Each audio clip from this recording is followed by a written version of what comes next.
When you think about religious law, what's the first thing that comes to mind? For a lot of us, it's a list of don'ts. But what if that's only half the story? Today, we're diving into this really deep tension. Is sacred law meant to be a cage? Or is it a suit of armor? And that really is the heart of what we're digging into here.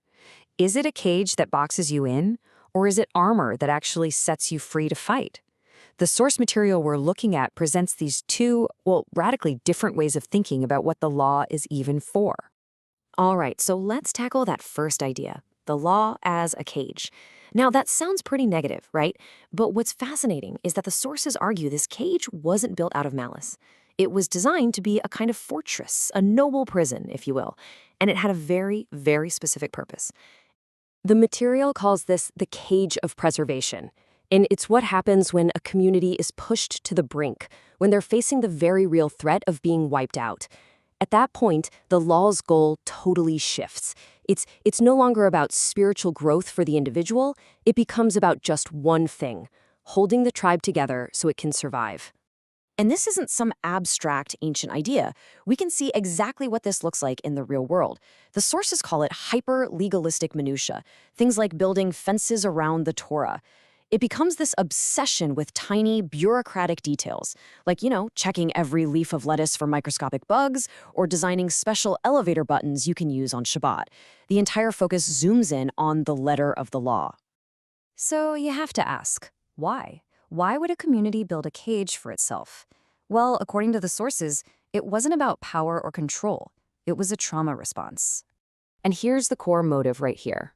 This whole system, which would eventually evolve into what we now know as Rabbinic Judaism, was literally forged in the fire of a massive catastrophe, the destruction of the Second Temple. Their entire world was shattered. So the community leaders did what they thought they had to do. They created this incredibly detailed system of rules to keep the people from just assimilating and vanishing forever.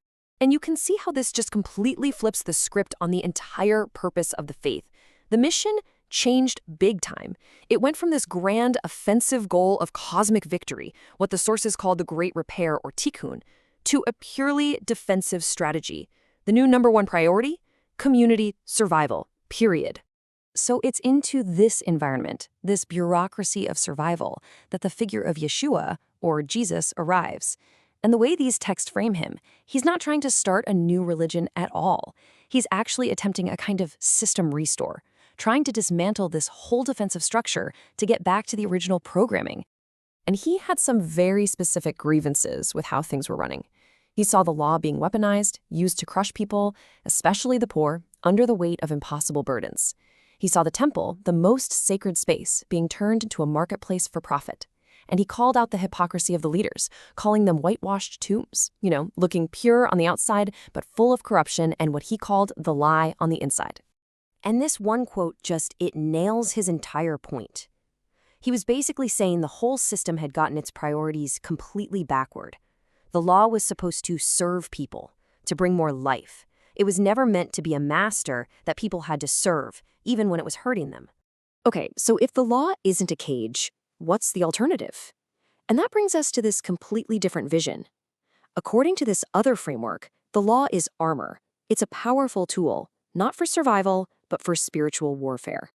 So in this model, which is called the Way, the law isn't a set of community regulations. Think of it more like a set of technical specifications, a personal discipline for your own soul. And its purpose is to arm you, the individual, for a cosmic battle, a fight against a universal force of chaos and deceit that the sources call the lie. And this chart just lays it all out, side by side. The contrast is, wow. In the cage model of modern Judaism, the goal is survival, and your identity is that of a tribe member. The law is a fence to keep you safe inside. But in the armor model, the goal is infinitely bigger, the renovation of the entire universe. Your identity isn't just a member. You're a coworker in a cosmic war. And the law? That's your armor. So how do you actually wear this armor? It's not a one-time thing. The sources lay out this daily 3-part discipline. Good thoughts, good words, and good deeds. This isn't about just passively believing something. No, this is about constant, active work. It's about in every single moment aligning your thoughts, what you say, and what you do with the forces of order and light to actively push back against the chaos in your own life. And this really brings us to the core of the whole thing. When you boil it all down, it comes down to a fundamental choice between two very different paths, each with its own set of priorities. The two systems operate from two totally different core questions. The person in the cage is always asking, is what I'm doing compliant with the code? Am I following the rules? But the person wearing the armor is asking something else entirely. Does this action increase light?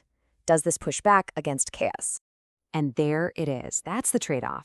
Crystal clear. The cage offers you safety, the security of the group, and a real promise of survival. But the price of that safety is your submission to the system. The armor, on the other hand, it offers you individual sovereignty, real freedom, but the price for that is the immense responsibility that comes with it. So we'll leave you with that question. When you think about the rules that guide your own life, whether they're religious or not, which do you find yourself choosing day to day? The safety of the cage or the responsibility of the armor?